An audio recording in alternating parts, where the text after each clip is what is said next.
বৃদ্ধ বাবা জিজ্ঞাসা করে, আরে বাবা কি হয়েছে রে তোর, তুই এইভাবে অচেতন অবস্থায় জমিনের মধ্যে পড়ে আসস, তার কারণটা কি? যুবকটা বলে, বাবা আমি প্রতিদিন তোমাকে দেখার জন্য মসজিদে নববী থেকে আসি। আজকেও যখন আমি আসতেছিলাম সুন্দরী এক মহিলাকে দেখে তার প্রেমে আকৃষ্ট হয়ে তার পিছনে পিছনে যাইতেছিলাম, কিন্তু আল্লাহ পাক রব্বুল আলামিনের কোরআন শরীফের একটা আয়াত আমার স্মরণ হয়ে গেছে। আল্লাহর কোরআন শরীফের আয়াতটা স্মরণ হওয়ার সাথে সাথে বেহুশ হয়ে আমি জমিনের মধ্যে পড়ে গেছি। বৃদ্ধ বাবা বলে, ওরে যুবক, ওরে আমার সন্তান, কোরআন শরীফের এই আয়াতটা আরেকবার তেলাওয়াত করে তুই আমারে শোনাস না? ওই যুবক ছেলেটা কোরআন শরীফের আয়াতটা দ্বিতীয়বারের মতো যখন আবার তিলাওয়াত করলো, তিলাওয়াত করার সাথে সাথে ওই যুবকটা আবার বেহুশ হইয়া জমিনের মধ্যে পড়ে যাই। বেহুশ হইয়া আবার সে জমিনের মধ্যে পড়ে গেছে। এবার তার বাবা আশপাশের লোক ডাক দিয়ে আবার পানি ডালে, দেখে যে না, আগে পানি ডালার পর সন্তানটা যুবকটা লড়ছিল, এখন আর যুবকটা লড়ে না। পরীক্ষা নিরীক্ষা করে দেখে এই যুবকটা চিরদিনের জন্য পৃথিবী থেকে বিদায় নিয়ে চলে গেছে। মুসলমান বন্ধুগণ আমার, তার বাবা যখন বুঝতে পারলো আমার সন্তানটা দুনিয়া থেকে চিরদিনের জন্য বিদায় হয়ে চলে গেছে, এবার সন্তানটাকে গোসল করায়া কাফন পরায়া জানাজা দিয়ে যখন যুবকটাকে কবরের মধ্যে দাফন করে দিল, একদিন, দুই দিন, তিন দিন, কয়েকদিন অতিক্রম হওয়ার পর খলিফাতুল মুসলিমিন হযরত উমর ইবনুল খাত্তাব রাদিয়াল্লাহু তাআলা আনহুর কাছে খবরটা পৌঁছলো। হযরত উমর ডাক দেয়া বলে, আরে আমার একজন প্রিয় যুবক ছিল, যুবকটাকে আমি দেখতেছি না, যুবকটা কোথায় আছে? যুবকটার সংবাদ আমাকে দাও। লোকেরা বলে, আপনার ওই প্রিয় যুবকটা কিছুদিন পূর্বে দুনিয়া থেকে চলে গেছে, তাকে জানাজা দিয়ে কবরস্থ করা হয়েছে। হযরত উমর বলে, আমি তো জানলাম না, তার বাবাকে ডাক দাও। তার বাবাকে ডাক দেওয়ার পর জিজ্ঞাসা করে, আপনার সন্তানের কি হয়েছে? তার বাবা বলে, আমার সন্তানের এই এই সমস্যা হয়েছে। হযরত উমর বলে, তাহলে আমাকে কেন বললেন না? আমি তো আসতাম, নিজে গোসল দিতাম, নিজে কাফন পরাইয়া, নিজে ইমামতি করে তাকে কবরের মধ্যে রাখতাম। তখন ওই যুবকের বাবা বলে, আমিরুল মুমিনিন, ও খলিফাতুল মুসলিমিন, আমি তো আপনাকে জানাইতাম, কিন্তু আমার সন্তান যখন মৃত্যুবরণ করেছে তখন সময়টা ছিল রাত্রে। আমি যদি রাত্রিবেলা আপনাকে খবরটা দেই, আর আপনি যদি আমার সন্তানের জানাজার মধ্যে আসতেন, শত্রু যদি আক্রমণ করে বসতো, তাহলে তো বিপদ হয়ে যাইত। এই চেহারা আমি আল্লাহর সামনে কেমনে দেখাইতাম, এই জন্য শুনি নাই। খলিফাতুল মুসলিমিন হযরত উমর বলে, তাহলে আমাকে নিয়ে চলো, তোমার সন্তানের কবরের পাশে, তোমার সন্তানের কবরটা আমি জিয়ারত করব। সন্তানের কবরের পাশে দাঁড়ায়া খলিফাতুল মুসলিমিন হযরত উমর ডাক দিয়া বলে, আরে যুবক, আমি শুনেছি তুই তাকওয়া নিয়ে দুনিয়া থেকে বিদায় হইছস, আর আমার আল্লাহ তো কোরআন শরীফের মধ্যে বলছেন, যার ভিতরে তাকওয়া থাকবে, ওয়ালিমান খাফা মাকামা রাব্বিহি জান্নাতান, যার ভিতরে আল্লাহর সামনে দাঁড়ানোর ভয় থাকবে, আল্লাহর সামনে দাঁড়ানোর ভয় রেখে যে গুনাহ থেকে বিরত থেকে যে ব্যক্তি দুনিয়া থেকে যাবে, আল্লাহ তাকে 2 জান্নাতের মালিক বানাইবেন। ওরে যুবক, বল না, আল্লাহ কি ওনার ওয়াদাটা বাস্তবায়ন করে তোরে 2টা জান্নাতের মালিক বানাইছেন কিনা? মুসলমান বন্ধুগণ আমার, কিতাবের মধ্যে পাওয়া যায়, ইবনে আসাকির ওনার কিতাবের মধ্যে লিখে, আল বিদায়া ওয়ান নিহায়ার মধ্যেও ঘটনাটা এসেছে। ওই যুবকটা, মৃত যুবকটা কবর থেকে জবাব দিতেছে। ওই মৃত যুবকটা ডাক দিয়া বলে, আমিরুল মুমিনিন, ও খলিফাতুল মুসলিমিন, আমি তাকওয়া অবলম্বন করে দুনিয়া থেকে আমি চলে আসছি, আর আমার ভিতরে তাকওয়া থাকার কারণে, আল্লাহর সামনে দাঁড়িয়ে জবাবদিহিতার ভয় থাকার কারণে মহান আল্লাহ পাক রব্বুল আলামিন কুরআনুল কারীমের মধ্যে যেই ওয়াদাটা দিয়েছেন, ওই ওয়াদাটা বাস্তবায়ন করে মহান আল্লাহ আমাকে কবরের মধ্যে 2টা জান্নাতের মালিক বানায়া দিছে। আমি 2 জান্নাতের মালিক হয়ে গেছি। এই জন্য দোস্ত, মূল কথা হলো, আল্লাহর কাছে দামি ওই ব্যক্তি, সবচেয়ে বেশি দাম ওই ব্যক্তির, ওই যার ভিতরে কি আছে? জোরে কোন সবাই? যার ভিতরে তাকওয়া আছে। এই জন্য দোস্ত, জিন্দিগির হার মুহূর্ত, হার ওয়াক্ত, হার আমল, সব কিছুর মধ্যে আমরা তাকওয়া রাখবো, গুনাহ থেকে বেঁচে থাকবো। রাজি আছেন সবাই? হর লহজাহে মুমিন কি নাই শান নাই আন, हर लहज़ा है मोमिन की नई शान नई आन, गुफ्तार में किरदार में अल्लाह की बुरहान, गुफ्तार में किरदार में अल्लाह की बुरहान। क़हारियो गफ़्फ़ारियो क़ुद्दूसियो जबरूत, क़हारियो गफ़्फ़ारियो क़ुद्दूसियो जबरूत, चार अनासर है तू बनता है मुसलमान, चार अनासर है तू बनता है मुसलमान। हमसाया जिब्रील अमी बंदे खाकी, हमसाया जिब्रील अमी बंदे खाकी, है उसका नशीमन न बुखारा न बदख्शा, है उसका नशीमन न बुखारा न बदख्शा। अल्हम्दुलिल्लाह। पुलिया राजनगर अशराफुल उलूम নুরানী হাফিজিয়া মাদ্রাসা কর্তৃক আয়োজিত আজকের ইসলামী মহাসম্মেলনের শ্রদ্ধাভাজন সভাপতি পীরে কামেল শেখুল হাদিস হজরত মাওলানা আব্দুর রব সাহেব দামাত বারাকাতুহুম, সম্মানিত সহসভাপতি আমার সম্মানিত পিতা আমার আব্বা জান, আমার পূর্বক্ষণে আপনাদের সম্মুখে আলোচনা করেছেন পীরে কামেল আলহাজ হজরত মাওলানা শহীদুল ইসলাম দামাত বারাকাতুহুম। পরক্ষণে আমি আপনাদের সম্মুখে কোরআন সুন্নাহ থেকে কিছু কথা বলার জন্য বসেছি। কোরআন শরীফের যে আয়াতে কারিমা আমি আপনাদের সম্মুখে তিলাওয়াত করেছি, এই আয়াতের শানে নজুলটা শুনে তারপর আমরা আয়াতের তর্জমাটা শুনব। মক্কা যখন বিজয় হয়ে গেল তখন রাসূল আকরাম সাল্লাল্লাহু আলাইহি ওয়াসাল্লাম আজান দেওয়ার জন্য মুয়াজ্জিন নিযুক্ত করছেন হযরত বেলাল হাফসি রাদিয়াল্লাহু তাআলা আনহুকে। হযরত বেলাল রাদিয়াল্লাহু তাআলা আনহু মুয়াজ্জিন। হযরত বেলাল উনি ছিলেন কৃতদাস, উনার চেহারা ছিল কালো, ঠোঁটগুলো ছিল মোটা মোটা। ওই হাফসি দেশের মানুষ ছিলেন, উনি ক্রয়কৃত গোলাম ছিলেন। আর্থিক দিক থেকে ধন সম্পদের দিক থেকে একদম নিঃস্ব অসহায় ছিলেন। যে গোলাম ছিল তার আর্থিক অবস্থা কীরকম হতে পারে আপনারা তো সহজেই বুঝতে পারছেন। হযরত বেলালকে দিয়ে রাসূল যখন আজান দেওয়াইলেন, দূর থেকে বসে বসে বেঈমান কাফেররা এই বিষয়টার সমালোচনা করতেছে। একজন বলতেছে, হাই হাই, এই দৃশ্য দেখার পূর্বে আমাদের বাপ দাদারা যে মারা গেছে এটা আমাদের বাপ দাদাদের সৌভাগ্য। একজন বলে নাউজুবিল্লাহ কোন।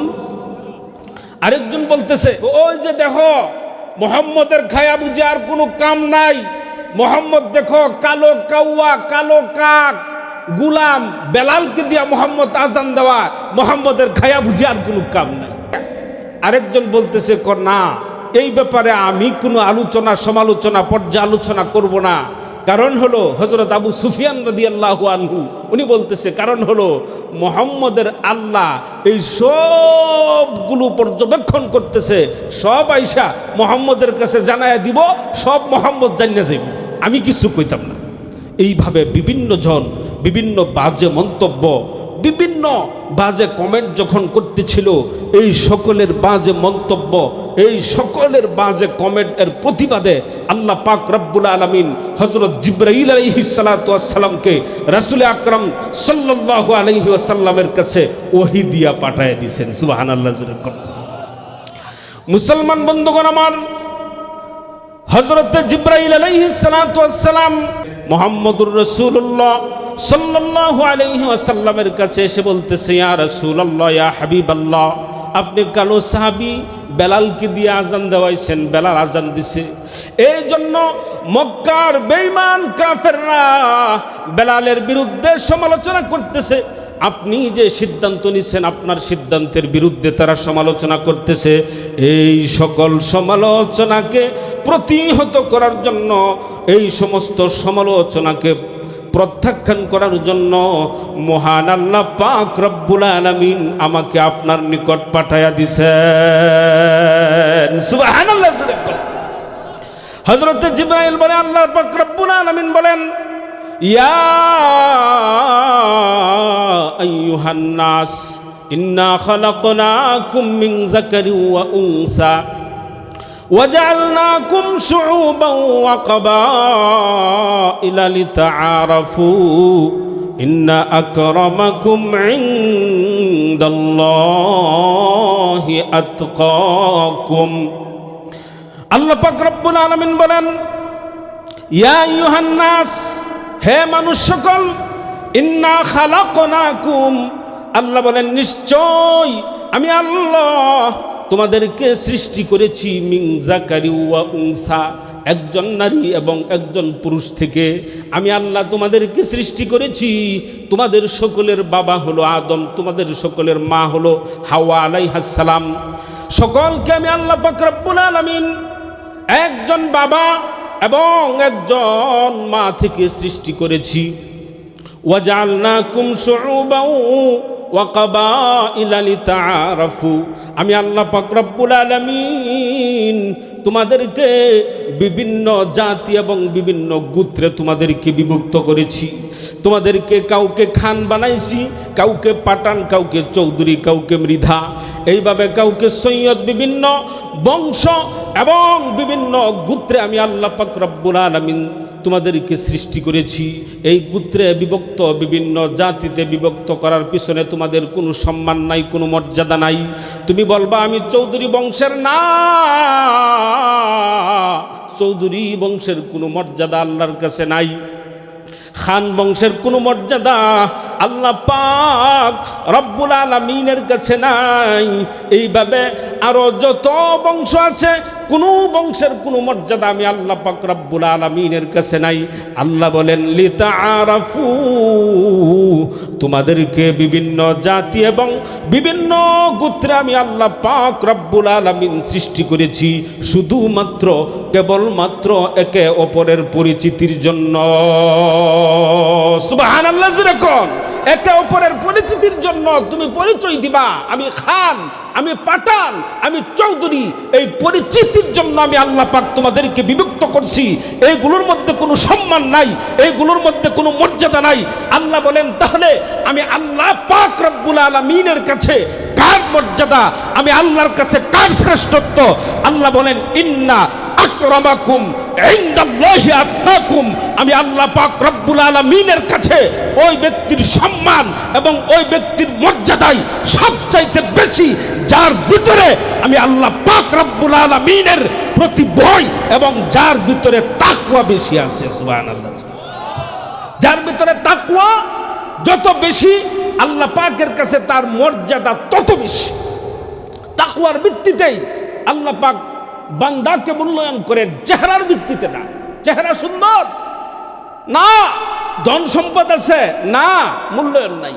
ধন সম্পদ, এইভাবে চেহারা সুন্দর, বংশীর শ্রেষ্ঠত্ব, এইগুলোর কোনো মূল্য নাই। মূল্য হলো ঈমান এবং তাকওয়ার। আমার বেলালের ভিতরে ঈমান এবং তাকওয়া সবচাইতে বেশি। এই জন্য মক্কার মধ্যে সুঠাম দেহের অধিকারী, ধন সম্পদওয়ালা অনেক মানুষ ছিল, তাদেরকে দিয়ে আমি আযান দেওয়াই নাই। আমার বেলালের ভিতরে তাকওয়া বেশি, এই জন্য আমি তাকে আযানের জন্য আমি নবী তাকে নির্বাচিত করেছি। সুবহানাল্লাহ।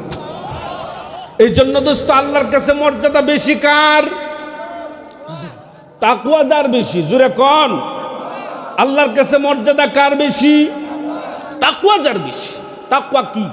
তাকওয়া হলো সহজ ভাষায়, লম্বা আলোচনার তো লম্বা সময় নেই, এই জন্য সহজ যদ্দূর হয়ে গেলে আপনাদের জন্য যথেষ্ট হবে অদ্দূর বলতেছি। তাকওয়া হলো আল্লাহ পাকের মহব্বত, আল্লাহ পাকের ভালোবাসার পাশাপাশি আল্লাহর ভয় অন্তরের মধ্যে রেখে সব রকমের অবাধ্যতা এবং সব রকমের গুনাহ থেকে বেঁচে থাকার নাম হলো তাকওয়া।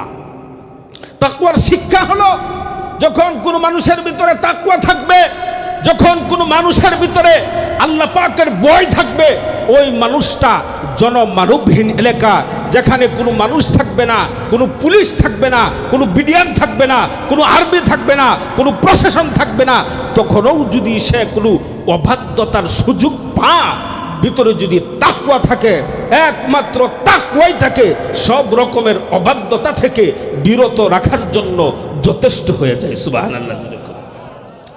মুসলমান বন্ধুগণ আমার, এই জন্য আল্লাহর হাবিব মুহাম্মদুর রাসূলুল্লাহ সাল্লাল্লাহু আলাইহি ওয়াসাল্লাম বলেন, নবীজি সাহাবীদেরকে বয়ান করতেছেন, নবীজি সাহাবীদেরকে ওয়াজ করতেছেন, নবীজি বলেন, ইত্তাকিল মাহারিমা তাকুন আবাদান নাস।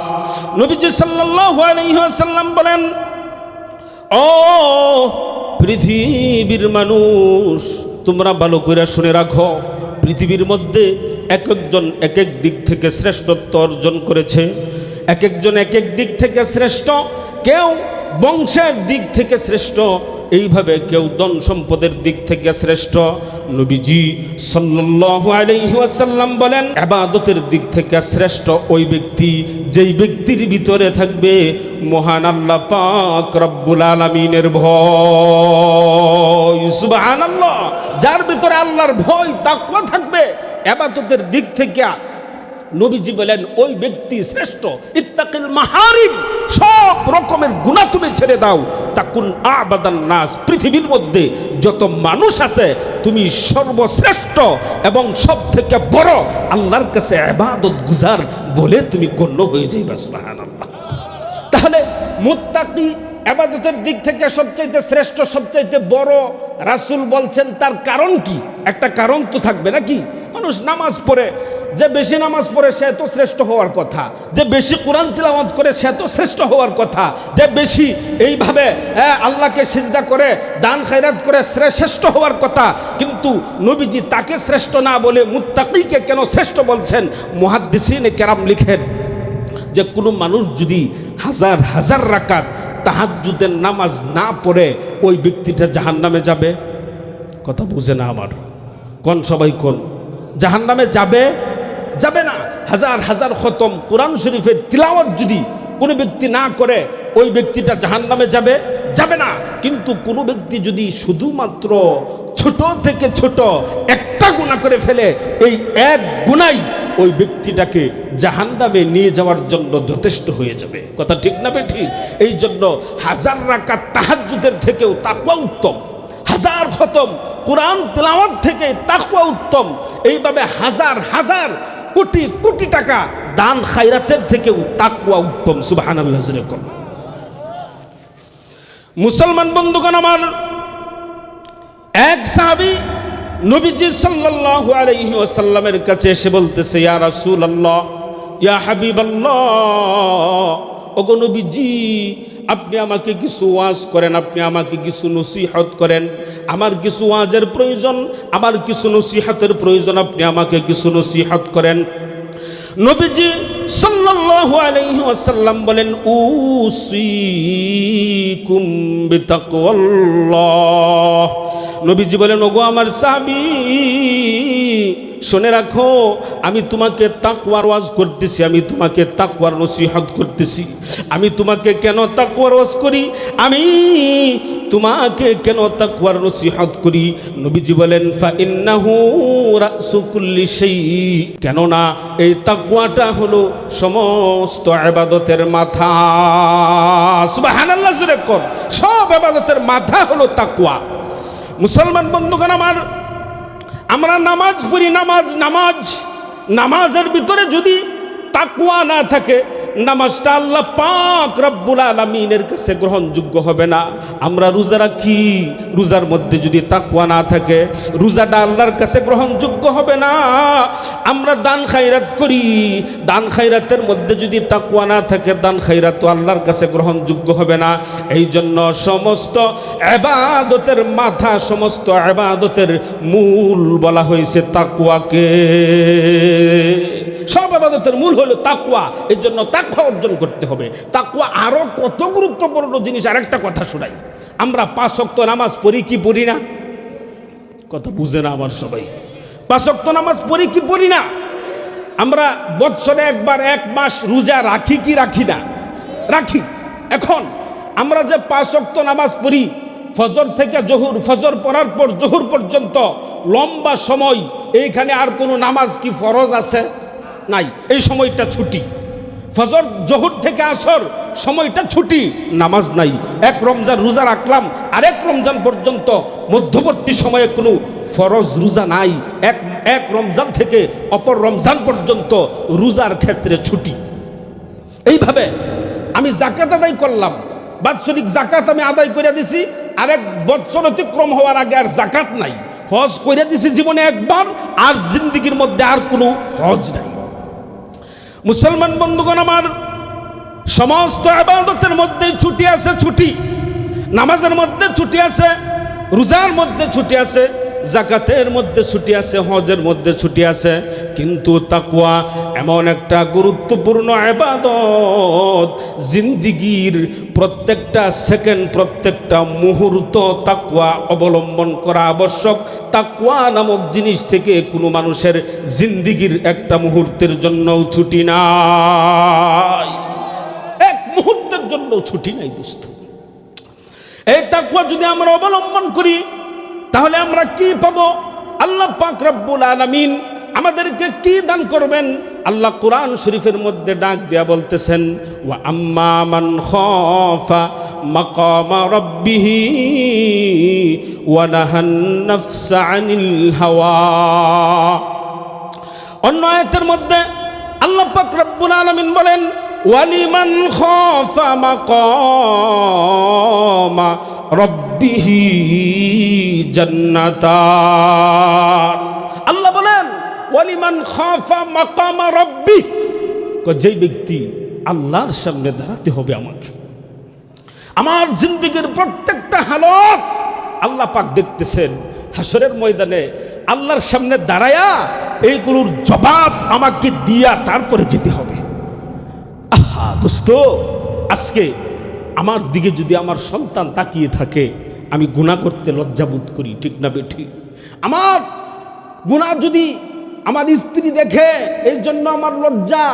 আমার গুনাহ যদি আমার বাবা দেখে, এই জন্য আমি লজ্জাবোধ করি। কিন্তু ও মুসলমান, আমি যখন গুনাহ করি, আমার আল্লাহ আমাকে সরাসরি দেখতেছেন, এই জন্য তো আমাদের ভিতরে লজ্জা নাই। আল্লাহ দেখতেছেন কিনা? আল্লাহ দেখেন কিনা? দেখেন।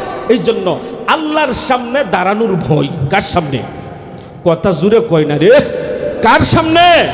আল্লাহর সামনে দাঁড়ানোর ভয় যার থাকবে, এই ভয়টা রেখে যে ব্যক্তি গুনাহ থেকে বেঁচে থাকবে, আল্লাহ তাআলা বলেন জান্নাতান, ওই ব্যক্তির জন্য এক জান্নাত না, আল্লাহ বলেন আমি আল্লাহ ওই ব্যক্তির জন্য 2টা জান্নাত রেখে দিয়েছি। আর জোরে কোন সুবহানাল্লাহ। খলিফাতুল মুসলিমিন হযরত উমর রাদিয়াল্লাহু আনহু, নাম শুনছেন না? আজকে শুনলেন? কথা কয় না। হযরত উমরের নাম আজকে শুনলেন না? আগে আরো শুনছিলেন? ইসলামের দ্বিতীয় খলিফা হযরত উমর। হযরত উমর রাদিয়াল্লাহু আনহুর সময় একটা যুবক ছিল। যুবকটার ভিতরে ছিল আল্লাহ পাক রব্বুল আলামিনের ভয়। যুবকটা সব সময় নিজেকে গুনাহ থেকে বাঁচায় রাখত এবং মসজিদে নববীর মধ্যে তার জিন্দেগির বেশি সময় সে কাটাইতো। কথা বুঝতেছেন আমার? কষ্ট হইতেছেনি? বাঙ্গা কণ্ঠের ওয়াজ করতে যেমন কষ্ট, শুনতেও ভালো লাগে না, বুঝেন নাই? এই জন্য কণ্ঠের ওয়াজ সামনে শুনবেন ভাই। আপনারা যদি এখানে বসে চিন্তা করেন যে কণ্ঠ শুনে আমি সন্তুষ্ট হব, দোস্ত এই জিনিস আমার কাছে নাই, সন্তুষ্ট হতে পারবেন না। শুধুমাত্র দিল থেকে, দিলের কিছু খোরাক আমি দিতে পারবো, কিছু বেদনা, কিছু ব্যথা আপনাদের সামনে শেয়ার করতে পারবো। সুরে সন্তুষ্ট হতে পারবেন না আপনারা আমার, তাহলে কষ্ট হচ্ছে না তো আপনাদের? খলিফাতুল মুসলিমিন হযরত উমর রাদিয়াল্লাহু আনহুর সময় যুবকটা মসজিদের সাথে সম্পর্ক, 5 ওয়াক্ত নামাজ মসজিদের মধ্যে আইসা পড়ে, আবার চলে যা। এইভাবে এশার নামাজের পর বাড়িতে তার বৃদ্ধ এক বাবা, ওই বাবাকে দেখার জন্য যা প্রতিদিন, আবার তার বাপকে দেখা মসজিদে নববীর মধ্যে এসে অবস্থান করে। এইভাবেই তার দিন চলতেছিল। কিন্তু রাস্তার মধ্যে এক সুন্দরী সুশ্রী মহিলা নিজেকে সুসজ্জিত করে রাস্তার মধ্যে দাঁড়িয়ে ওই যুবকটাকে নিজের দিকে ডাকে, নিজের প্রেমে আকৃষ্ট করে। কিন্তু যুবকটা মহিলাটার দিকে, মেয়েটার দিকে একটি একটি বারের জন্যও তাকায় না। কারণ হলো যুবকের ভিতরে আছে কি? জোরে কোন আছে কি? আল্লাহর ভয়। আল্লাহর ভয় থাকার কারণে একটা বারের জন্যও তাকায় না। কিন্তু একদিন, 2 দিন, 3 দিন, কিছুদিন অতিক্রম হওয়ার পর হঠাৎ যখন ওই মেয়েটার দিকে যুবকের নজর গেল, নজর যাওয়ার সাথে সাথে ওই যুবকটা মেয়েটার প্রেমে আকৃষ্ট হয়ে গেল। মেয়েটা যুবকটাকে ডাক দিল। যুবকটাও মেয়েটার পিছনে পিছনে পিছনে পিছনে যেতে লাগলো। পিছনে পিছনে যাইতে যাইতে এক পর্যায়ে যখন মেয়েটা ঘরের ভিতরে প্রবেশ করবে, ছেলেটা এখনো পর্যন্ত বাহিরে, ঘরের ভিতরে ঢুকে নিজের মনের কামনা বাসনা পূরণ করবে, মেয়েটা নিজের হাহেসটা পূরণ করবে। এমন সময় ওই যুবকটার মাথার মধ্যে চলে আসছে আল্লাহ পাক রব্বুল আলামিনের কোরআন শরীফের একটা আয়াত। সুবহানাল্লাহ। মুসলমান বন্ধুগণ আমার, ওই যুবকটার মাথার মধ্যে যখন আল্লাহ পাক রব্বুল আলামিনের কোরআন শরীফের একটা আয়াত স্মরণ হয়ে গেছে, আয়াতটার অর্থ হলো যে ব্যক্তির ভিতরে তাকওয়া থাকবে, তাকওয়া, ওই মুত্তাকিকে যখন শয়তানের দুকা, শয়তানের প্ররোচনা আক্রান্ত করবে, তখন ওই ব্যক্তিটা মহান আল্লাহ পাক রব্বুল আলামিনের কথা স্মরণ হয়ে যাবে। আল্লাহর কথা স্মরণ হওয়ার সাথে সাথে সে গুনাহ থেকে তো বেঁচে থাকবেই, বরং ওই মুত্তাকিকে আল্লাহ পাক রব্বুল আলামিন গুনাহ এবং তাকওয়ার রাস্তাকে উন্মুক্ত করে দিবেন। কোনটা গুনার রাস্তা, কোনটা এইভাবে তাকওয়ার রাস্তা সে সহজে বুঝতে পায়। এটা কোরআন শরীফের আয়াতের অর্থ। এই আয়াতটা তার মাথায় আসার সাথে সাথে যুবকটা বেহুশ হইয়া জমিনের মধ্যে পড়ে গেছে। মুসলমান বন্ধুগণ আমার, ওই মহিলাটা তার আশপাশের বাদীদেরকে নিয়ে টানা হেসরা করে যুবকটাকে বৃদ্ধ বাবার দরওয়াজার আঙ্গিনার মধ্যে ফেলে মহিলাটা চলে আসলো। বৃদ্ধ বাবা যখন রাত্রিবেলা জরুরত ছাড়ার জন্য উঠে দরজাটা খুললো, খোলার পর দেখে তার যুবক ছেলে ঠুস হয়ে জমিনের মধ্যে পড়ে আছে। আশপাশের লোকদেরকে ডেকে যুবকটার মাথার মধ্যে একটু পানি ডাললো। পানি ডালার পর যুবকটা যখন হুশ ফিরলো, যুবকটার যখন চেতন আসলো, বৃদ্ধ বাবা জিজ্ঞাসা করে, আরে বাবা, কি হয়েছে রে তোর? তুই এইভাবে অচেতন অবস্থায় জমিনের মধ্যে পড়ে আসস, তার কারণটা কি? যুবকটা বলে, বাবা, আমি প্রতিদিন তোমাকে দেখার জন্য মসজিদে নববী থেকে আসি। আজকেও যখন আমি আসতেছিলাম, সুন্দরী এক মহিলাকে দেখে তার প্রেমে আকৃষ্ট হয়ে তার পিছনে পিছনে যাইতেছিলাম। কিন্তু আল্লাহ পাক রব্বুল আলামিনের কোরআন শরীফের একটা আয়াত আমার স্মরণ হয়ে গেছে। আল্লাহর কোরআন শরীফের আয়াতটা স্মরণ হওয়ার সাথে সাথে বেহুশ হয়ে আমি জমিনের মধ্যে পড়ে গেছি। বৃদ্ধ বাবা বলে, ওরে যুবক, ওরে আমার সন্তান, কোরআন শরীফের এই আয়াতটা আরেকবার তেলাওয়াত করে তুই আমারে শোনাস না? ওই যুবক ছেলেটা কোরআন শরীফের আয়াতটা দ্বিতীয়বারের মতো যখন আবার তেলাওয়াত করলো, তেলাওয়াত করার সাথে সাথে ওই যুবকটা আবার বেহুশ হইয়া জমিনের মধ্যে পড়ে যাই। বেহুশ হইয়া আবার সে জমিনের মধ্যে পড়ে গেছে। এবার তার বাবা আশপাশের লোক ডাক দিয়ে আবার পানি ডালে, দেখে যে না, আগে পানি ডালার পর সন্তানটা, যুবকটা লড়ছিল, এখন আর যুবকটা লড়ে না। পরীক্ষা নিরীক্ষা করে দেখে এই যুবকটা চিরদিনের জন্য পৃথিবী থেকে বিদায় নিয়ে চলে গেছে। মুসলমান বন্ধুগণ আমার, তার বাবা যখন বুঝতে পারলো আমার সন্তানটা দুনিয়া থেকে চিরদিনের জন্য বিদায় হয়ে চলে গেছে, এবার সন্তানটাকে গোসল করায়া, কাফন পরায়া, জানাজা দিয়ে যখন যুবকটাকে কবরের মধ্যে দাফন করে দিল, একদিন, 2 দিন, 3 দিন, কয়েকদিন অতিক্রম হওয়ার পর খলিফাতুল মুসলিমিন হযরত উমর ইবনুল খাত্তাব রাদিয়াল্লাহু তাআলা আনহুর কাছে খবরটা পৌঁছলো। হযরত উমর ডাক দেয়া বলে, আরে আমার একজন প্রিয় যুবক ছিল, যুবকটাকে আমি দেখতেছি না, যুবকটা কোথায় আছে? যুবকটার সংবাদ আমাকে দাও। লোকেরা বলে, আপনার ওই প্রিয় যুবকটা কিছুদিন পূর্বে দুনিয়া থেকে চলে গেছে, তাকে জানাজা দিয়ে কবরস্থ করা হয়েছে। হযরত উমর বলে, আমি তো জানলাম না, তার বাবাকে ডাক দাও। তার বাবাকে ডাক দেওয়ার পর জিজ্ঞাসা করে, আপনার সন্তানের কি হয়েছে? তার বাবা বলে, আমার সন্তানের এই সমস্যা হয়েছে। হযরত উমর বলে, তাহলে আমাকে কেন বললেন না? আমি তো আসতাম, নিজে গোসল দিতাম, নিজে কাফন পরাইয়া, নিজে ইমামতি করে তাকে কবরের মধ্যে রাখতাম।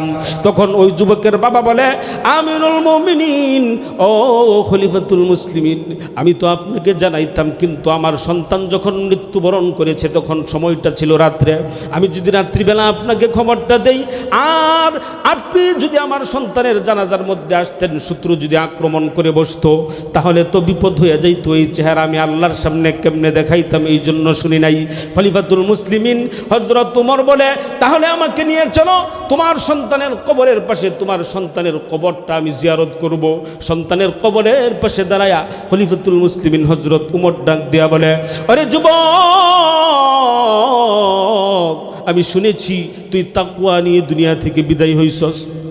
আর আমার আল্লাহ তো কোরআন শরীফের মধ্যে বলছেন, যার ভিতরে তাকওয়া থাকবে, ওয়ালিমান খাফা মাকামা রাব্বিহি জান্নাতান, যার ভিতরে আল্লাহর সামনে দাঁড়ানোর ভয় থাকবে, আল্লাহর সামনে দাঁড়ানোর ভয় রেখে যে গুনাহ থেকে বিরত থেকে যে ব্যক্তি দুনিয়া থেকে যাবে, আল্লাহ তাকে 2 জান্নাতের মালিক বানাইবেন। ওরে যুবক, বল না আল্লাহ কি ওনার ওয়াদাটা বাস্তবায়ন করে তোরে 2টা জান্নাতের মালিক বানাইছেন কিনা? মুসলমান বন্ধুগণ আমার, কিতাবের মধ্যে পাওয়া যায়, ইবনে আসাকির ওনার কিতাবের মধ্যে লিখে আল বিদায়া ওয়ান নিহায়ার মধ্যেও ঘটনাটা এসেছে। ওই যুবকটা, মৃত যুবকটা কবর থেকে জবাব দিতেছে। ওই মৃত যুবকটা ডাক দিয়া বলে, আমিরুল মুমিনিন, ও খলিফাতুল মুসলিমিন, আমি তাকওয়া অবলম্বন করে দুনিয়া থেকে আমি চলে আসছি। আর আমার ভিতরে তাকওয়া থাকার কারণে, আল্লাহর সামনে দাঁড়িয়ে জবাবদিহিতার ভয় থাকার কারণে মহান আল্লাহ পাক রব্বুল আলামিন কুরআনুল কারীমের মধ্যে যেই ওয়াদাটা দিয়েছেন, ওই ওয়াদাটা বাস্তবায়ন করে মহান আল্লাহ আমাকে কবরের মধ্যে 2টা জান্নাতের মালিক বানায়া দিছে।